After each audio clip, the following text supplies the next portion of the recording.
અહીં બે પ્રકારના ઉભય દેવગણા એટલે શ્લોકના કેટલાક શબ્દોને ભાષ્યકાર વિશિષ્ટ રીતે સમજાવે છે તે જોઈએ. ઉભય દેવગણે અહીં બે પ્રકારના દેવગણોનો ઉલ્લેખ છે તે આ છે. સગર્જા એટલે મહતાદિક સૃષ્ટિના કરતા તત્વોનો સમુદાય અને વિસર્ગજા એટલે બ્રહ્માદિક દેવતાઓ. એટલે સગર્જા એટલે આપણે જે કહ્યું એ પ્રમાણે સમસ્તિ અને વૃષ્ટિ જે બે પ્રકારની સૃષ્ટિ ભગવાને કહી છે એ પ્રકારે કે ભાઈ બ્રહ્માજી પહેલાંની જે સૃષ્ટિ જે છે જેમાં મહતાદિક દેવ જે કોઈ મહતત્વ આદિકના દેવતાઓ હોય એટલે બ્રહ્માજી પહેલાંની જે સૃષ્ટિ જે છે જેને ભગવાન પોતાના સંકલ્પે કરીને કરે છે એને આમાં કહ્યું પ્રમાણે સગર્જા કહે છે. બરાબર. એટલે સર્ગજા છે એકચ્યુઅલી તેનું નામ. સગર્જા નથી, સર્ગજા અને વિસર્ગજા. એટલે સર્ગજા અને વિસર્ગજા એટલે શું છે? આપણે જે શ્રીમદ ભાગવતાદી ગ્રંથમાંથી વચનામૃતમાં મહારાજે જે કહ્યું ને ભગવાનની સર્ગ વિસર્ગ આદિક લીલા, તો સર્ગ વિસર્ગમાં આ પ્રમાણે લેવાનું છે. સર્ગ એટલે પણ ઉત્પત્તિ થાય અને વિસર્ગ એટલે પણ ઉત્પત્તિ થાય, પણ એકચ્યુઅલી એનો અર્થ ઉત્પત્તિ નહીં થતો.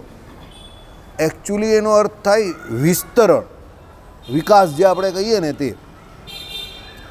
એટલે વિસ્તરણ કેવી રીતે? તો ભગવાને કહ્યું એ પ્રમાણે વિસ્તરણ કે ભાઈ એકમેવા અદ્વિતીયમ બ્રહ્મ. તો પહેલાં ભગવાન એકલા હતા એવું છે કે ભાઈ એકો હમ બહુશ્યામ પ્રજાએ, તો એક એવો હું બહુ રૂપે થાઉં. તો ભગવાન પોતાના શરીર દ્વારા જે સૃષ્ટિની રચના કરે છે તો એમાં જીવ અને માયા એ બંને ભગવાનનું શરીર છે.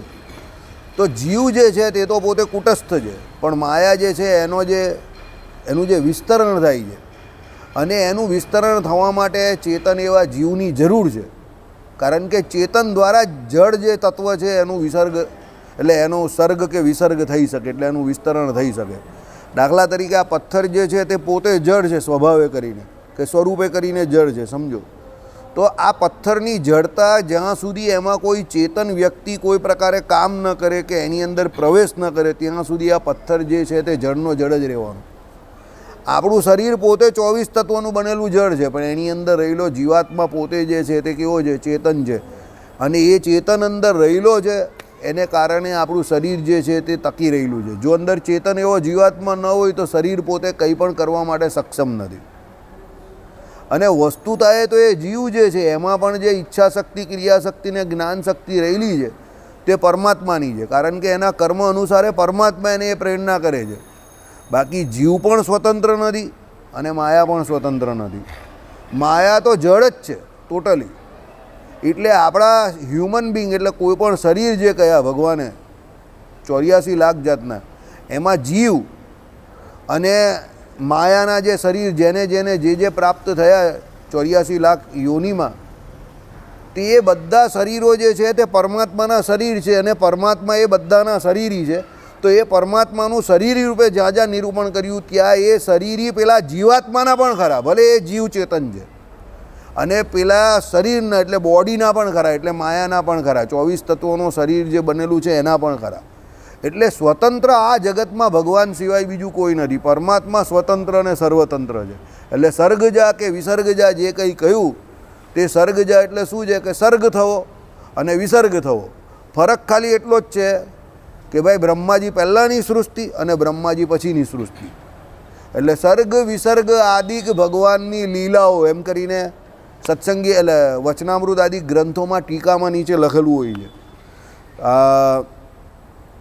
શ્રીમદ ભાગવતના જે 9 એ કયા ને 9 જે સ્થાનો કયા શ્રીમદ ભાગવતના, એમાં તમે જોજો તો સર્ગ વિસર્ગ એમ કરીને બધા જે છે તે ભગવાને વચનામૃતમાં આશ્રય છે, મુક્તિ છે, ઉત્તિ છે, નિરોધ છે, બધું સમજાવ્યું હશે. અને અલગ અલગ પ્રકરણમાં એ પ્રમાણે અલગ અલગ આચાર્યોએ એનું વર્ણન પણ કરેલું છે. આ અધ્યાયને વિશે આ પ્રમાણે જીવોને જે અલગ અનાદિકાળથી જે વાસના વળગેલી છે એની વાત કરેલી છે. આમાં નિરોધની વાત છે, આમાં મન્વંતર કથા ઈશાનું કથાની વાત છે, આ અધ્યાયને વિશે મુક્તિની વાત છે. એમ કરીને વલ્ભાચાર્ય આદિ જે કોઈ આચાર્યોએ છે તેમને પોતપોતાની ટીકાને વિશે એનો ઉલ્લેખ કરેલો છે. તેમાં સર્ગ અને વિસર્ગ જે કથા છે તે સૌથી પ્રથમ આવે છે. તો સર્ગ વિસર્ગ તે આ પ્રમાણે જગતની ઉત્પત્તિ જે ભગવાન કરે છે તે પ્રમાણે દરેક શબ્દો જે છે એના શબ્દોના અર્થને તમે સમજી જાઓ તો કંઈ મોઢે કરવાની, કંઈ ગોખવાની કંઈ જરૂર જ નથી. બધું સરળ છે, પણ તમે મોઢે કરવાને ગોખવા જાઓ તો બધું અઘરું પડી જાય તમને, બરાબર. એટલે એક એક શબ્દનો અર્થ કરવાનો. એટલે પહેલાં ઉભયે દેવગણે આ પ્રમાણે કહ્યું સર્ગજા વિસર્ગજા. હવે બીજું અવકૃષ્ય. અવકૃષ્ય એટલે લય પામીને લીન કરીને એવો અર્થ થાય, પરંતુ ભાષ્યકારે સ્પષ્ટતા કરી છે કે લય પામવું એટલે એક રસ થઈ જવું, મળી જવું એવો અર્થ અહીં લેવાનો નથી, પરંતુ વનમાં હરણો જેમ છુપાઈ જાય છે, વૃક્ષોમાં પક્ષીઓ જેમ લપાઈ જાય છે, જલમાં પથ્થરો જેમ ડૂબી જાય છે, સૂર્યના પ્રકાશમાં તારાના પ્રકાશ જેમ લીન થઈ જાય છે, તેમ અક્ષરધામના તેજની આગળ આ બધા તત્વોનું ગ્રાહ્યત્વ પરાભૂત થઈ જાય છે. અર્થાત હોવા છતાં દેખાતા નથી એવો અર્થ સમજવાનો છે. એટલે કેવું છે કે કોઈ પ્રભાવશાળી વ્યક્તિના પ્રભાવ આગળ બીજા જે કોઈ પ્રભાવશાળી વ્યક્તિઓ હોય પણ પેલા એકના પ્રભાવમાં બધા લીન થઈ જાય. સવારે સૂર્યનારાયણનો પ્રકાશ થાય એટલે બીજા જે ગ્રહો નક્ષત્રો તારાઓ આકાશમાં અવેલેબલ હોય છે પણ એ દેખાતા નથી. પણ રાત્રે જ્યારે સૂર્યનારાયણ જે દિશામાં એટલે જે જગ્યા પર નથી દેખાતા ત્યાં એ ગ્રહો નક્ષત્રો તારાઓ મંડળ બધું દેખાવા માંડે. મોદી સાહેબ બેઠેલા હોય તો બીજા ગમે એવા હોશિયાર બેઠેલા હોય પણ મોદી સાહેબ આગળ બધા જ આંખ લાગે, કારણ કે મોદી સાહેબ જેવું બોલવાનું શરૂ કરે જ્યાં સુધી ચૂપ હોય ત્યાં સુધી વિરોધ પક્ષના નેતાઓ લોકસભામાં બહુ ઉછળે અને ઘણા બધા એવા મુદ્દાઓ મૂકે તમને એમ કે આજે ભી પડી જવાની ભાજપવાળાને, બરાબર.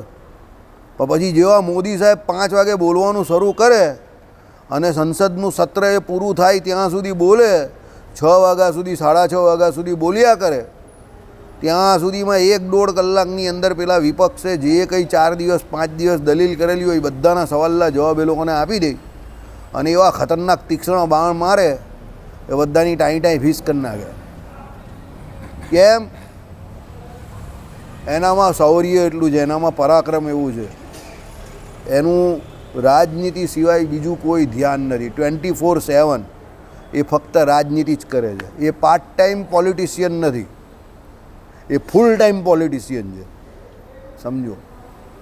એનું ટોટલી ફોકસ જે છે તે સીધું રાજનીતિ પર જ છે.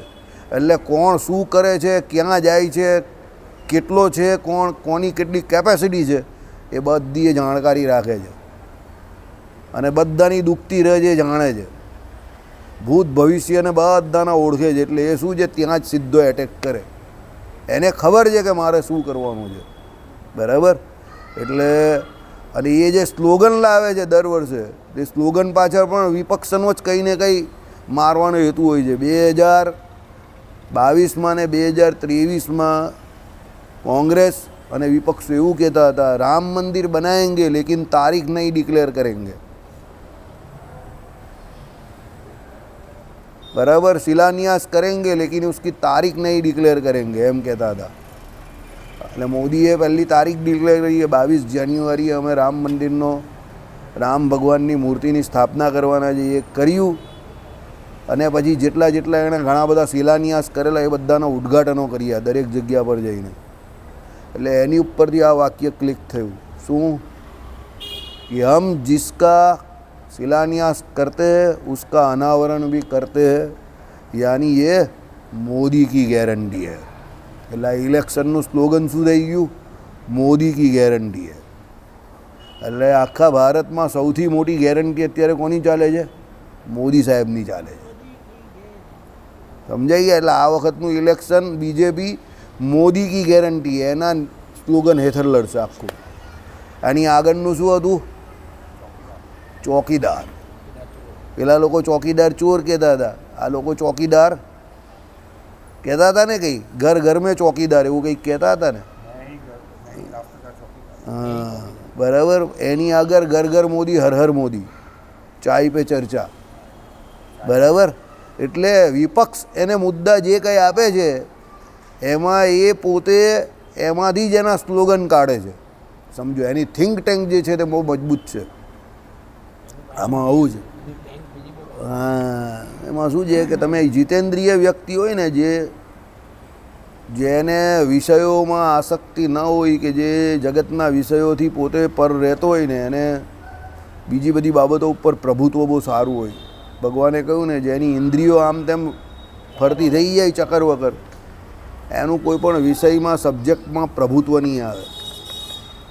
એટલે આમાં કહ્યું એ પ્રમાણે કે છુપાઈ જવું લય પામી જવું એટલે એનો મતલબ પાણીમાં પાણી લય પામી જાય એવું નહીં, પણ જેનું પ્રભુત્વ હોય એની અંદર બીજા લય પામી જાય. એમ કે ભાઈ તમે જંગલમાં જાઓ તો હરણો વાઘ આગળ કેવા છુપાઈ જાય, બરાબર? એ પ્રમાણે સૂર્યના પ્રકાશમાં તારાઓનો પ્રકાશ કેવો લીન થઈ જાય, એ પ્રમાણે અક્ષરધામના તેજ આગળ બધાના તેજ લીન થઈ જાય. એટલે મહારાજે કહ્યું ને કે તેજે કરીને જાતિએ કરીને તો બધા પ્રકાશ એક સરખા છે, કે ભાઈ એ બધી પ્રકાશવાન વસ્તુઓ છે. દાખલા તરીકે તમે જીવ જો તો એ પ્રકાશવાન છે, તો જીવ પછી ઈશ્વર આવે તો એ ઈશ્વર બી બધા પ્રકાશવાન છે. પછી ત્યાં અક્ષરધામના મુક્તો જે કયા એ પણ બધા પ્રકાશમાન છે, કારણ કે આ બધા જીવની કેટેગરીમાં જ આવે છે. પણ આ બધા કરતાં પ્રકાશ કોનો વધારે છે? પેલા અક્ષરધામના તેજનો, ચિદાકાશનો. એટલે પેલો જે છેલ્લે જે મૂળ અક્ષર હોય છે તે એ ચિદાકાશમાં જ પાછો જઈને બેસી જાય છે. એટલે ચિદાકાશ જે છે તે સૌથી વધારે પાવરફુલ છે. અને એ બધાનો આધાર છેલ્લે કોણ? ભગવાન પોતે, પરમાત્મા. એટલે જ્યાં પરમાત્માના પ્રકાશની વાત આવે ત્યારે પ્રકાશનો અર્થ અહીંયા એકલો તેજ તરીકે નહીં લેવાનો. પ્રકાશનો અર્થ અહીંયા ઐશ્વર્ય, સામર્થ્ય એવો પણ લેવાનો છે. સમજો કે ભાઈ એના તેજ આગળ બધા લીન થઈ જાય એટલે તેજહીન થઈ જાય, એટલે એનું સામર્થ્ય, એનું તેજ એટલું છે એમ. હવે અક્ષરધામ તમે કહો કે ચિદાકાશ તમે જે કહો, ભલે એ પોતે કરતા પણ વર્તતું નથી, પણ ભગવાને એની અંદર તેજ એવું મૂકેલું છે અનાદિકાળથી, બરાબર? કારણ કે એ પણ અનાદિ તત્વ છે કે એના તેજ આગળ બધાના તેજ લીન થઈ જાય છે. સમજી જાઓ. એટલે કહેવાનું તાત્પર્ય એવું છે ને, એ અક્ષરધામ વગર પણ ભગવાન એકલા રહેવા માટે સમર્થ છે, એવું મહારાજે વચનામૃતમાં કહ્યું. એટલે ભગવાન સૌથી વધારે તેજસ્વી છે. એટલે ગોલોક શબ્દનો અર્થ પણ અહીંયા એ પ્રમાણે જ લેવાનો છે કે ભાઈ ગોલોક મધ્ય અક્ષરધામ એટલે ગોલોક, તો તેજમાં નામનું દ્રવ્ય જે છે એટલે તેજોમય દ્રવ્ય, એટલે તેજ જેને આશરીને રહેલું છે એવું દ્રવ્ય છે ત્યાં. એટલે તે જગ્યા દ્રવ્યવાળી છે. દ્રવ્ય વગરની કોઈ અધર પધર તેજના બિંબ ખાલી હોય અદ્વૈતીઓ કે એવું એ ધામ નથી. એટલે ભગવાનને રહેવાનું સ્થાન જે છે, મુક્તોને રહેવાનું સ્થાન એ છે, એને પણ દ્રવ્યમાં ગણેલું છે આપણે ત્યાં. અદ્રવ્ય નથી, એ દ્રવ્ય છે, બરાબર? ચાલો. દ્રવ્ય અને અદ્રવ્ય. દ્રવ્યનો અર્થ એવો થાય કે જેની પોતાનો એક્ઝિસ્ટન્સ પોતાની રીતે હોય. અદ્રવ્ય જે હોય તે દ્રવ્યના આધારે રહેલું હોય, એટલે એનો પોતાનો એક્ઝિસ્ટન્સ હોય તે દ્રવ્યની ઉપર હોય આધાર. ત્યારે દ્રવ્ય પોતે પોતાના હિસાબે શક્તિમાન હોય રહેવા માટે. અક્ષરધામ જે છે તે દ્રવ્યની કેટેગરીમાં કહ્યું છે, બરાબર? એટલે અક્ષરધામને દ્રવ્ય કેમ કહ્યું? બીજું દ્રવ્ય જે છે તેનો તમે અહેસાસ કરી શકો. અદ્રવ્ય છે તે પેલા દ્રવ્યને આધારે રહેલું છે, એટલે એની પોતાની આઈડેન્ટિટી કે ઓળખાણ જે છે તે દ્રવ્યને લીધે છે. અદ્રવ્યની પોતાની કોઈ એકલાની ઓળખાણ નથી. સમજ પડી? એટલે અક્ષરધામને દ્રવ્યમાં એટલે લીધેલું છે કે એની પોતાની એક એન્ટિટી છે કે જેને તમે ફીલ કરી શકો, જેમાં તમે રહી શકો. દાખલા તરીકે કોઈ વ્યક્તિને સમાધિ થાય તો અહીંયા જે ચિદાકાશ રહેલો છે તે બધા એને જોઈ શકે. દાખલા તરીકે સામે જે એકમેવા દ્વિતીયમ બ્રહ્મ કહ્યું એ પ્રમાણે કે જેને ભગવાન દેખાતા હોય તેને દરેક જગ્યા પર એ પરમાત્મા પણ દેખાય જ છે પ્રત્યક્ષપણે. પણ આપણા જેવાને જેને નથી દેખાતા એના માટે આ બધું ખરું છે, પણ પેલા માટે પણ એટલું જ ખરું છે, કારણ કે એને એ ભગવાન પણ દરેક જગ્યા પર પ્રત્યક્ષ દેખાય છે. એટલે એના માટે એકમેવા દ્વિતીયમ બ્રહ્મ ખરું છે. એટલે તો હું તમને વારે વારે કહું છું કે એકમેવા અદ્વિતીયમ બ્રહ્મ જે કહ્યું એ શ્રુતિ ખોટી નથી. સમજો, એ સ્થિતિભેદ છે, એ સ્થિતિભેદ છે. એટલે કોઈ એમ કહે કે ભાઈ એ શ્રુતિ ખોટી છે, શ્રુતિ ખોટી હોઈ જ ન શકે ને, વેદનો ભાગ છે, તે ખોટી ના હોય. એને સમજવાની રીત બીજી છે, જુદી છે. ચાલો, એ હવે પાછું આપણે જ્યારે એ ચલાવશું ત્યારે લઈશું. શાસ્ત્રમ, આ શબ્દના બે અર્થ થાય છે, શાસન અને શિક્ષા. આ બંને અર્થ અનુસાર ભાવ સમજવો જોઈએ. જગતની પહેલું જગતની સૃષ્ટિરૂપ કાર્યમાં જગતના કારણ એવા પુરુષ વગેરે એને પ્રેરણા માટે આજ્ઞા આપવી તેનું નામ શાસન. એટલે ભગવાન જ્યારે એકોહમ બહુશ્યામ પ્રજાએ એમ કરીને ભગવાને જે સંકલ્પ કર્યો કે મારે હવે સૃષ્ટિ કરવી છે, એક એવો હું બહુ રૂપે થાઉં, એટલે સૃષ્ટિ કરવાની વાત. તેમાં ભગવાન પોતે શાસન કરે છે. કોની ઉપર? પેલા મૂળ પુરુષને મૂળ માયા આદિક પર. અને પોતે સંકલ્પે કરીને આખી સૃષ્ટિ કરે છે. સમજો, સંકલ્પથી જ એની દુનિયા ચાલે છે. બહુ સિમ્પલ લોજિક છે આમાં પણ. દાખલા તરીકે જ્યોતિષશાસ્ત્રમાં કેન્દ્રમાં જેના ગ્રહ મજબૂત બેઠેલા હોય ને 1, 4, 7 ને 10 એમાં યોગ સારા બેઠેલો હોય, કોઈને ઊંચના ગ્રહ બેઠેલો હોય ને તો એની કુંડળી ઓટોમેટિકલી શાસકની કુંડળી બની ગયેલી છે. એટલે એને જીવનમાં બહુ મહેનત નહીં કરવી પડે, એના હાથ નીચે લોકો જ કામ કરતા હોય, સમજો. એટલે એને મહેનત કરીને કામ કરવાનું નથી, એને ખાલી મહેનત ઓર્ડર કરીને કરવાનો છે. શાસક છે એ એના પૂર્વના કર્મો દ્વારા શાસક બનેલો છે. અને જેને 1, 4, 7 ને 10માં કોઈ સારા ગ્રહ ન બેઠેલા હોય એ એની જિંદગીમાં કરી શકે, એનું પેટ્યું તો રડે, બધું કરે, ના નહીં પાડતા આપણે, સમજો. એને મહેનત કરવી પડે, એ રાજા નહીં બને, એ વહીતરું કરે. એટલા માટે હું તમને વારંવાર કહું છું કે કર્મના બળિયા બનો. આજનું કર્મ કાલનું પ્રારબ્ધ છે. આજે કર્મ તમે સારું કરશો, આજે કર્મના બળિયા બનશો. If you think you are a king, one day you will become a king. And if you think you are a servant, one day you will become a servant. આ બધું આપણા મગજ ઉપર છે. તમે જેવું વિચારો એ પ્રમાણે તમે કામ કરતા થાઓ, અને પછી જે પ્રમાણે તમે કામ કરો એ પ્રમાણે તમને પદ પ્રતિષ્ઠા જે કંઈ હોય તે મળતી જાય. રાજા બનવા માટે પહેલાં રાજા બનવાનો વિચાર બહુ જરૂરી છે, સમજો. દરેક જગ્યા પર દરેક બાબતમાં દરેક પ્રશ્નોના જાતે જવાબ આપવા કે જાતે પાવડો લઈને નીકળી પડવું એ રાજાનું લક્ષણ નથી. રાજાનો અર્થ શું છે? બીજા પાસે કામ કરાવવું. શાસક પોતે કામ કરે નહીં. રાજા ભગવાન કોણ છે? રાજા છે. રાજા દરેક ભગવાન પોતે દરેક જગ્યા પર રહેલા છે. વાતે વાતે કંઈ તમને ભગવાનની અનુભૂતિ કરાવે છે કે હું રહેલો છું, હું રહેલો છું, ભગવાન છું, ભગવાન છું, ભગવાન છું, એમ તમને કહેવા આવે છે? એ એમનું કામ કર્યા કરે છે. કેમ? એ રાજા છે.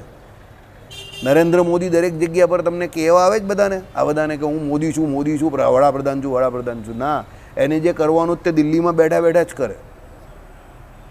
એટલે શાસક કોઈ દિવસ લવારા છાપ નહીં હોય, એની પદની ગરિમા એ જાળવતો હોય, એટલે જે શાસક છે, સમજો. મોટા માણસ અને નાના માણસનું લક્ષણ શું છે? સૌથી મોટું તમને કહી દઉં. મોટો માણસ કરે વધારે અને બોલે ઓછું, નાનો માણસ બોલે વધારે અને કરે ઓછું. મોટો માણસ પોતાના લાભ માટે બીજાનું બોલે સારું, કે પોતાનું પણ થોડું ઘણું બોલે. ત્યારે નાનો માણસ હંમેશા બીજાની જ વાત કરતો હોય. આ એનું લક્ષણ છે. પંચાયત કરવી એ મિડલ ક્લાસ માણસની અને નાના માણસની સૌથી મોટી ઓળખાણ છે.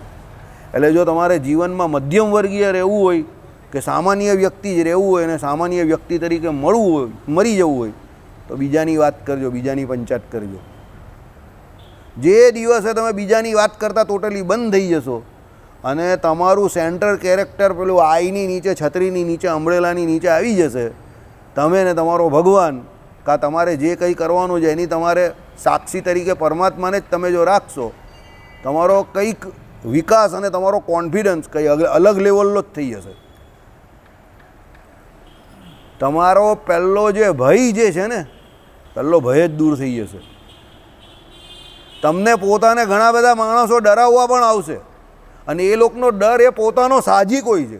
એમાં એવું પણ નથી કે એ લોકોને એ મેન્યુપ્યુલેટેડ ડર હોય છે. અને એ લોકોનો ડર તમને આપવા આવશે, પણ તમને એ ડર લાગશે નહીં ત્યારે, કારણ કે તમને ખબર છે યુ આર નોટ રોંગ. તમને એ પણ ખબર છે કે એ ભયની અનુભૂતિ એ કરી રહેલો છે, પણ એ ભયની અનુભૂતિ એ એટલે કરી રહેલો છે કે એ તમારી જેમ પેલા આઈ નામના અમરેલાની અંદર નથી. સમજી ગયા? એટલે દુનિયામાં મોટા માણસ જે કોઈ બને છે કે જે મોટા કામ કરે છે એને કોઈ શિંગડા પૂંછડા હોતા નથી કે આપણી જેમ જ એને પણ 2 આંખ, 2 કાન, નાક અને બીજું જે કંઈ હોય તેટલું જ હોય જેટલું આપણે હોય છે. એ લોકો ફોકસ એપ્રોચ રાખે છે અને એનું ધ્યાન જે મુદ્દા પર એને જે કંઈ કરવું છે ત્યાં જ હોય છે. આજુબાજુની એ કોઈ ચર્ચા કરતા નથી. એટલે એ લોકોને જે લક્ષ્ય પર પહોંચવાનું હોય છે તે લક્ષ્ય પર પહોંચી જાય છે. બાકી એ લોકોમાં કોઈ एक्स्ट्राऑर्डिनरी કંઈ હોતું જ નથી. ચાણક્ય શું કહેતા હતા? कोई भी इंसान इस दुनिया में विशेष बुद्धि वाला या विशेष तरीके से चालाक या होशियार होता ही नहीं है. આ ચાણક્યનું સ્ટેટમેન્ટ છે. वो तो उसका खुद का जिस क्षेत्र में उसको काम करना है उसमें उसकी दिलचस्पी और उसमें उसका कार्य करने का तरीका, ये दो चीज़ें उसको उस क्षेत्र में एक्सपर्ट यानी निष्णात સ્પેશિયલાઇઝ બનાવે. એ સ્પેશિયાલિસ્ટ બને પછી એ તમારી આગળ આવે અને એના ક્ષેત્રની વાત કરે તો તમે તમે કહો આ તો બહુ જાણે છે. એ વિશેષ હોશિયાર નથી પણ એની મહેનત વિશેષ છે. એનું ધ્યાન જગતની બીજી કોઈ પંચાયતમાં નથી એટલે એને એના ક્ષેત્ર વિશે આટલું નોલેજ છે. ત્યારે આપણું શું છે, આમાં કહ્યું એ પ્રમાણે આપણા ઇન્દ્રિયોની વૃત્તિઓ બધી પહોળી છે ને બહોળી છે. સમજો, આપણે આંખે કરીને જે જોઈએ તે જોયા કરીએ, કાને કરીને જે સાંભળીએ તે સાંભળ્યા કરીએ, જીવાએ કરીને જે ખાવાનું હોય તે ખાઈએ, જીવાએ કરીને જે લવારો જેનો કરવાનો હોય તે કરીએ. પણ જે વ્યક્તિ સોક્રેટિસ તમે જોવો કે ચાણક્ય તમે જોવો, જે મહાન માણસો થઈ ગયા, એ લોકો લક્ષ્ય ઉપર કામ કરતા હતા. એ લોકોને ખોટા લવારામાં કે બીજાની વાતમાં કોઈ દિલચસ્પી ન હતી. હંમેશા બીજાના વિચારો ફક્ત ને ફક્ત આપણા જીવનમાં કેટલા ટકા એપ્લિકેબલ છે કે નથી ત્યાં સુધી લેવા, બાકી બીજાના ચશ્મા પહેરીને દુનિયાને જોવાની કોશિશ કોઈ દિવસ કરતા નહીં. કારણ કે કોઈને પૂરી પચતી હોય, કોઈને ભાખરી પચતી હોય, કોઈને જુવારનો રોટલો પચતો હોય, કોઈને બાજરાનો રોટલો પચતો હોય અને કોઈને સાદામાં સાદી બોળેલી દાંત વગરનો હોય ને અમે ખોડખોડ બોડાવું એને દૂધમાં પલાળેલી રોટલી જ પચતી હોય. એટલે બધા રોટલી ખાય છે એ પણ અલગ અલગ રીતે ખાય છે ત્યારે એને પચે છે. કારણ કે આપણે બધા અનાદિકાળથી અલગ અલગ કર્મ કરતા આવેલા છે. એ પ્રમાણે આપણા બધાની અભિરુચિથી માંડીને પચાવવાની શક્તિ પણ અલગ છે. લોકો કહે કે સારો ખોરાક ખાઓ તો તમારું શરીર બનશે, પણ આયુર્વેદ શાસ્ત્ર અને બીજા શાસ્ત્ર શું કહે છે? સારો ખોરાક ખાવાથી કંઈ થતું નથી, સારો ખોરાક પચાવવાથી તમે મજબૂત થાવ છો. એમ સારું વિચારવાથી, સારા વિચારો ડાયજેસ્ટ કરવાથી, એને તમારા જીવનમાં અમલીકરણમાં લાવવાથી તમે કંઈક કરી શકો. બાકી એકલું સારું વાંચવાથી પણ કંઈ થતું નથી. ભગવાને શું કહ્યું? હોશિયાર એ નથી કે જે શાસ્ત્રોના અર્થને જાણનારો હોય. હોશિયાર એ પણ નથી કે જે જગત વેપારમાં કે જગત વ્યવહારમાં હોશિયાર હોય. ભગવાને શું કહ્યું? જે પોતાના કલ્યાણના માર્ગને વિશે પ્રવર્તેલો છે અને એને જેટલી બુદ્ધિ છે એ બુદ્ધિનો ઉપયોગ કરીને સજાગ થઈને એ જે કોઈ પોતાના કલ્યાણ માટે પ્રયત્ન કરે છે એ કુશાગ્ર બુદ્ધિવાળો છે. આજે જ મેં એક થોટ વાંચ્યું, બહુ જોરદાર હતો. मेरे टीकाकार बड़ी ईमानदारी से मेरी नौकरी करते हैं, मेरे पास तनख्वाह भी नहीं लेते, लेकिन हर रोज़ मेरे बारे में कुछ न कुछ सोचते रहते और कुछ न कुछ लिखते रहते हैं. उसको मुझे इस काम की कोई भी तनख्वाह देनी पड़ती नहीं है. સમજી ગયા? એટલે તમારા ટીકાકાર તમારી ફક્ત ને ફક્ત ટીકા જ કરશે, બીજું કંઈ કરવાના નથી. એટલે એની ચિંતા કોઈ દિવસ કરવાની નહીં. શાંતિથી ભજન કરતા હોય તો ભજન કરો અને જગતમાં તમારું જે કોઈ વ્યવહારનું ક્ષેત્ર છે એમાં પ્રામાણિકતાથી તમારું કામ કરો. બાકીનું બધું ભગવાન ઉપર છોડી દેવું. છગનભાઈ, મગનભાઈ, આ ભાઈ, પેલા ભાઈ શું કહે છે? ભગવાને બે કાન કેમ આપેલા છે? અહીંયાથી નાખવાનું, અહીંયાથી બહાર. સુનને કી સબકી, કરને કી અપને મન કી. શાસ્ત્ર જે કે એ પ્રમાણે, નહીં તો લોકો તમને ગાંડા કરી નાખશે. બરાબર? ચાલો, એટલે આમાં શાસનની વાત આવી કે ભગવાન શાસન આ પ્રમાણે કરે છે, ઓર્ડરલી એન્ડ ટાઇડલી. પછી સમજો, પરમાત્મા શાસન કાર્યમાંથી વિરામ લે છે એટલે પરમાત્માની પ્રેરણા બંધ થતાં સૃષ્ટિ કાર્ય અટકે છે. ભગવાન આરામ લે તો સૃષ્ટિ કાર્ય અટકી જાય. સાંભળો, જીવોના કર્મ અનુસાર તેને ફળ આપવા તેનું નામ શિક્ષા. કોઈએ ખરાબ કામ કર્યું હોય તો ખરાબ, સારું કાર્ય કર્યું હોય તો સારું, એટલે એના કર્મ પ્રમાણે જે ફળ આપવું એ ભગવાનની શિક્ષા છે. એટલે પરમાત્માના મૂળભૂત આ બે કામ છે, શાસન અને શિક્ષા. બરાબર? સાંભળો, આ કાર્યમાંથી પરમાત્મા વિરામ પામે છે. આથી જીવાત્માને કર્મના ફળ પ્રાપ્ત થતાં બંધ થાય છે અને સૃષ્ટિ કાર્ય અટકે છે. હવે આ બંને જે કાર્ય અટકે છે ક્યારે? જ્યારે પ્રલય અવસ્થા આવે ત્યારે. એટલે ભગવાન પ્રલય અવસ્થાને વિશે પેલા વિરાટ નારાયણ પેલા ગર્ભોદક જળમાં શાંતિથી સૂઈ જાય ને ત્યારની વાત કરેલી છે. કાં પછી તમે એમ કહી શકો પેલો અક્ષર બ્રહ્મના તેજને વિશે આત્યંતિક પ્રલય થાય ત્યારે બધું ખોખું વળીને બેસી જાય અને ભગવાન પોતાના ધામમાં શાંતિથી બેઠેલા હોય.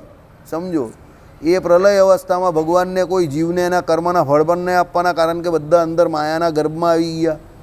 અને ત્યારે કોઈનું શાસન પણ નહીં કરવાનું કે ભાઈ તમે આમ કરી નાખો ને તેમ કરી નાખો ને ફલાણું કરી નાખો ને ધીમું. દુકાન બંધ છે, રવિવાર છે, ચાલો રજા, બરાબર, દુકાન બંધ કરી નાખી ભગવાને, બરાબર. એટલે ક્યારેક ક્યારેક ભગવાન પણ 5 સ્ટારની એડવર્ટાઇઝ જેવું કરે છે, કભી કુછ નહીં કરને કા, બરાબર. એ કોઈ મર ગયા લગતા, કોણ મર ગયા, બરાબર.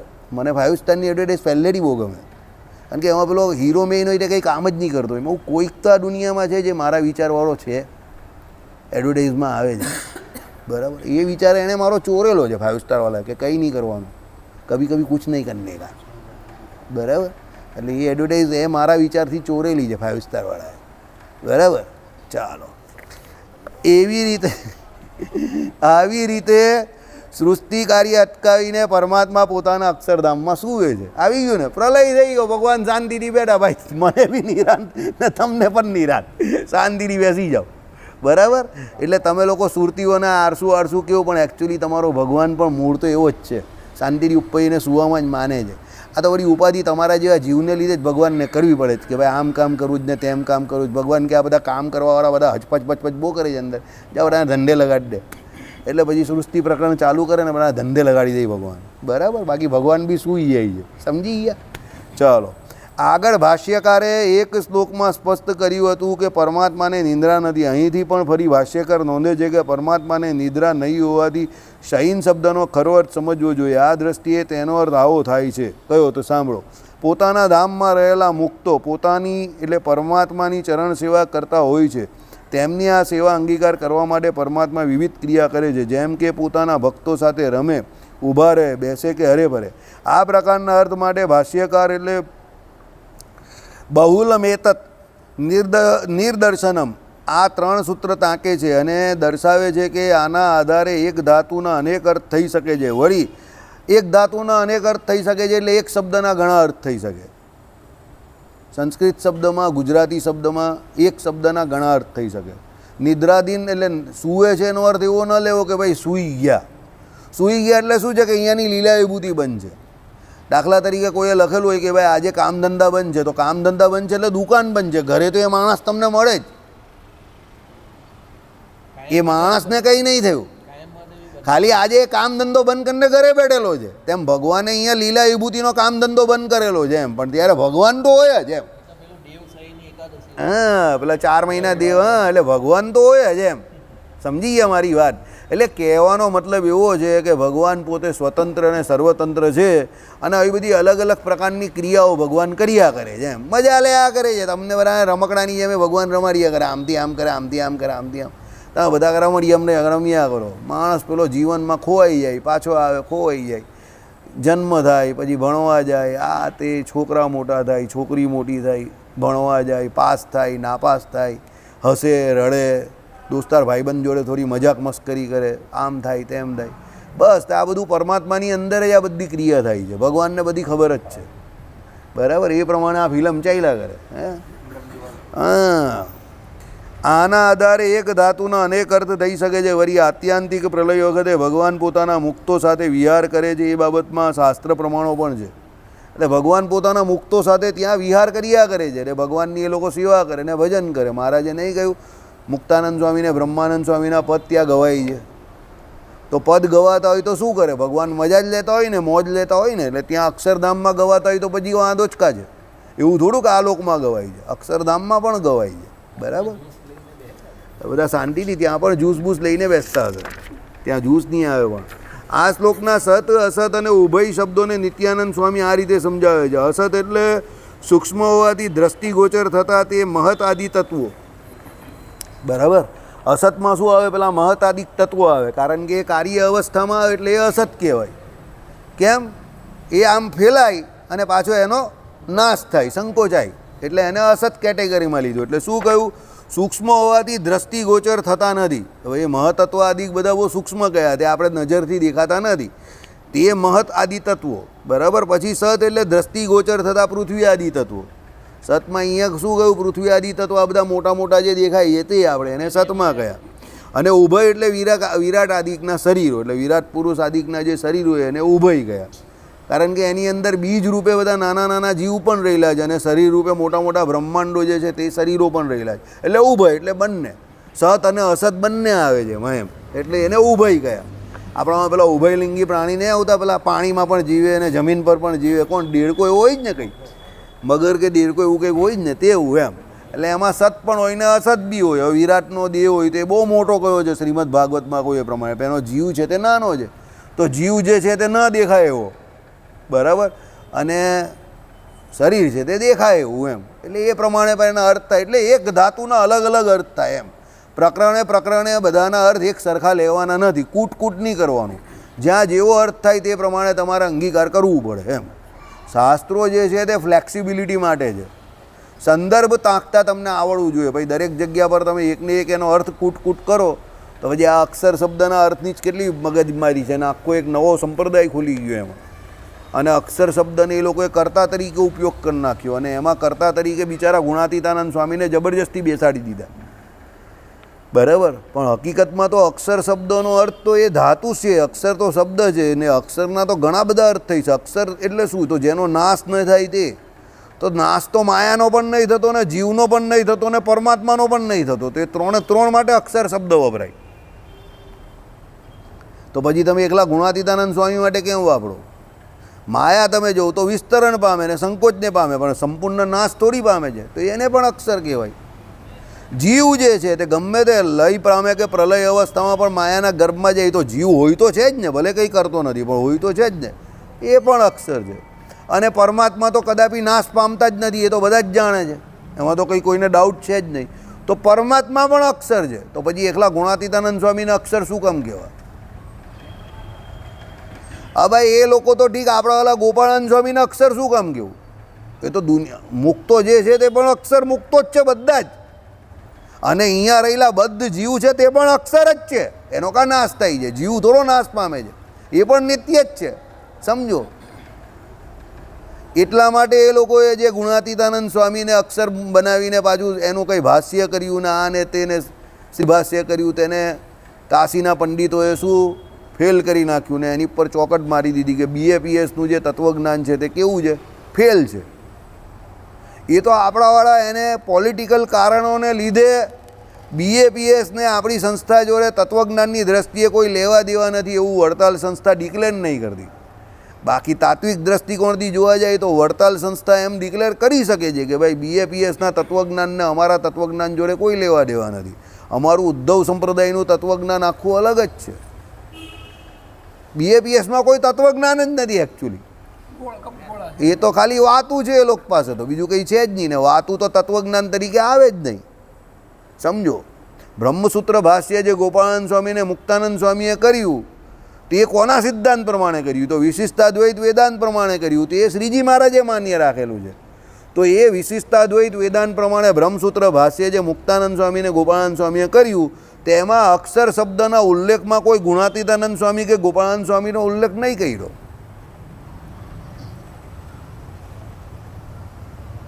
સમજ્યા? તમે પ્રભુ સ્વામીનું પણ વાંચો જે સૌથી સરળમાં સરળ છે, તો એમાં પણ અક્ષર શબ્દના ઉલ્લેખમાં કોઈ સ્વામીનો ઉલ્લેખ નથી, સમજો, બરાબર. પછી એ તો પેલા ભદ્રેશકરને BAPS વાળાએ 5 ભેદને બદલે 5 તત્વોનું નિરૂપણ કર્યું, એટલે રાઘવાચાર્યજીએ આપણા સંપ્રદાયનું ખંડન કરેલું છે. મુદ્દો પકડો, કારણ કે એ ભદ્રેશે BAPS મુજબ 5 તત્વો બતાવી દીધા કે ભાઈ આ 5 તત્વ સ્વામિનારાયણ સંપ્રદાયવાળા માને, તો 5 તત્વ કાથી લાવ્યા એ લોકો?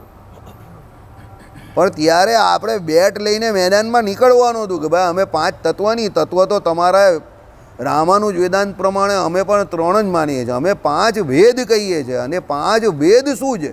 તો 3 તત્વોનું મોડિફાઈડ રૂપ છે. તત્વો તો અમે પણ 3 જ માનીએ, જીવ, ઈશ્વર ને માયા.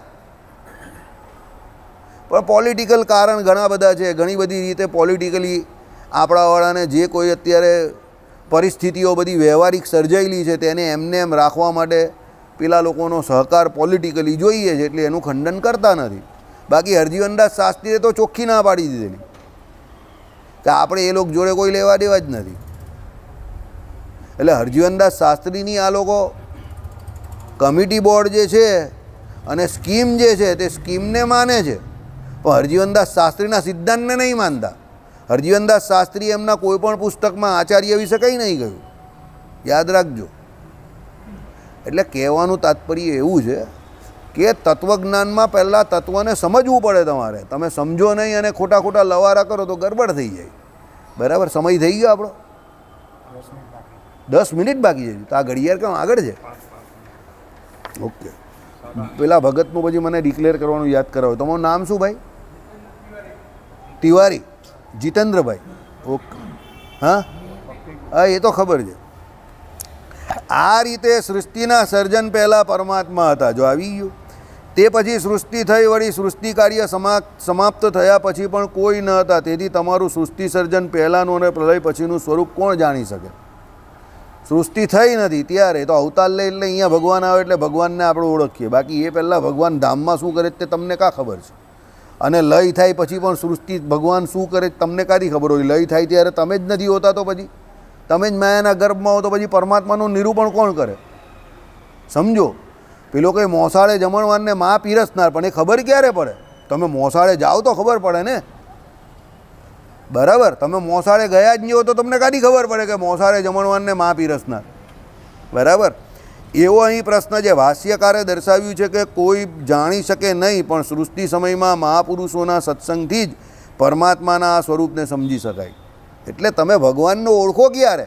તો ખાલી સૃષ્ટિ સમયમાં જ એ શક્ય છે કે ભગવાન તમને ઓળખાય. કારણ કે સૃષ્ટિ સમય હોય અત્યારે તમે મહાપુરુષોનો સંગ કરો, ગોપાળાનંદ સ્વામી જેવા મોટાઓનું શ્રીભાષ્ય વાંચો, મુક્તાનંદ સ્વામી જેવા મોટાઓનું શ્રીભાષ્ય વાંચો, શ્રીજી મહારાજ જેવા પરમાત્મા પુરુષોત્તમ નારાયણ આ ધરા પર આવે એમનું વચનામૃત વાંચો, ગોપાળાનંદ સ્વામીનું તમે ગીતા ભાષ્ય વાંચો. બરાબર? આ બધા શાસ્ત્રો તમે વાંચો તો તમને પરમાત્મા તત્વનો અવબોધ થાય કે એ ભગવાન કેવા છે. બ્રહ્મસૂત્રમાં શું લખેલું છે કે ભાઈ એ ભગવાન કેવા? તો જગતની ઉત્પત્તિ સ્થિતિને પ્રલય જે કરે છે એ જે ભગવાન, એ જે પરમાત્મા, એમ કરીને પરમાત્માની ઓળખાણ આપેલી છે. શ્રીમદ ભાગવતમાં પણ એ જ પ્રમાણે એ પરમાત્માની ઓળખાણ આપેલી છે કે પરમાત્મા કોણ? તો જગતની ઉત્પત્તિ સ્થિતિને પ્રલય એના કરનાર. જન્માદ્યસ્ય યતઃ. બરાબર? એટલે જન્માદ્યસ્ય યતઃ એટલે જગતની ઉત્પત્તિ સ્થિતિને પ્રલયના કરનાર જે છે તે જે પરમાત્મા છે. એટલે મુખ્ય કર્તા તો પરમાત્મા જ છે, આપણે નથી. આપણે બધા ગૌણ કરતા છે. બરાબર? આપણે બધા બાય પ્રોડક્ટ છે. મેઇન તો એ પરમાત્મા જ છે. બરાબર? ચલો. એટલે એ ભગવાનના મહાપુરુષો એટલે જે કોઈ સાધુ પુરુષો એના સત્સંગથી તમે એ પરમાત્માને જાણી શકો કે એ ભગવાન જ મુખ્ય છે. પરંતુ ભાષ્યકારે પોતાની આ સમજૂતીને અવતાર સુધી લંબાવી છે. કારણ કે એ અવતાર દ્વારા જે પરમાત્માના લક્ષણો કે ગુણો તમને ખબર પડે કે રામચંદ્ર ભગવાન કેવા હતા, શ્રી કૃષ્ણ ભગવાન કેવા હતા, સ્વામિનારાયણ ભગવાન કેવા હતા. તો એ અવતાર દ્વારા જ તમને ભગવાનની ઓળખાણ થાય. પરરૂપ કેવું છે તો તમે કોઈ દિવસ જોયું નથી અને એના વિશે શાસ્ત્રોમાં લખાણ પણ બહુ ઓછા છે. પણ પરમાત્મા અહીંયા અવતાર ધારણ કરે તો એ પરમાત્માના અવતાર ચરિત્રોના ઘણા ગ્રંથો છે. એટલે એના દ્વારા તમે એ પરમાત્માને ઓળખી શકો. અર્થાત પોતાના સ્વરૂપનું જ્ઞાન કરાવવા પ્રભુ અવતાર ધારણ કરે છે. એટલે ભગવાન પોતાના સ્વરૂપની ઓળખાણ આપવા માટે અહીંયા અવતાર ધારણ કરે છે. કંઈ આ રાવણને ને શિશુપાલને મારવા માટે કંઈ ભગવાન અહીંયા આવતા નથી. એ તો ભગવાન સંકલ્પ માત્રથી ભ્રકુટી વિલાસ એટલે ભગવાનની ભ્રકુટીને વિશે અનંતકોટી બ્રહ્માંડ રહેલા છે. ખાલી ભ્રકુટીને મરોડે ને તો અનંતકોટી બ્રહ્માંડનો નાશ થઈ જાય. રાવણ જેવા કેટલાને ભગવાન ધુમાડા કાઢી નાખે એના. તો એના માટે ભગવાનના અવતાર લેવાની કોઈ જરૂર નથી. એ તો ભગવાન પોતાના સ્વરૂપની ઓળખાણ પોતાના ભક્તોને આપવા માટે ફક્ત કૃપા, ભગવાનની ફક્ત કૃપા જ છે અહીંયા અવતાર ધારણ કરવું. લીલાવત્તુ કૈવલ્યમ. કોના માટે? તો ભક્તો માટે. કૃપા છે, બીજું કોઈ કારણ નથી. તે એટલે અવતાર ધારણ કરે છે તે મહાપુરુષના સમયમાં અવતાર હોય જ એમ સમજી આ સ્તુતિ શ્લોકનો અર્થ કરવાનો છે. એટલે એ સમયે ભગવાન આવેલો હોય ત્યારે મહાપુરુષો પણ એવા હોય કે જે ભગવાનને ઓળખે. હવે એ ઓળખે તો એના દ્વારા બીજા સામાન્ય જીવો છે તેને પણ એ ભગવાનને ઓળખાવે. બરાબર. એટલે આ પ્રમાણે પરમાત્માને ઓળખવાની રીતિ છે. હવે આપણે આ ભક્તિકુંડના આપણા સત્સંગી ભાઈ છે જીતેન્દ્રભાઈ તિવારી, એમની દીકરીના લગ્ન છે.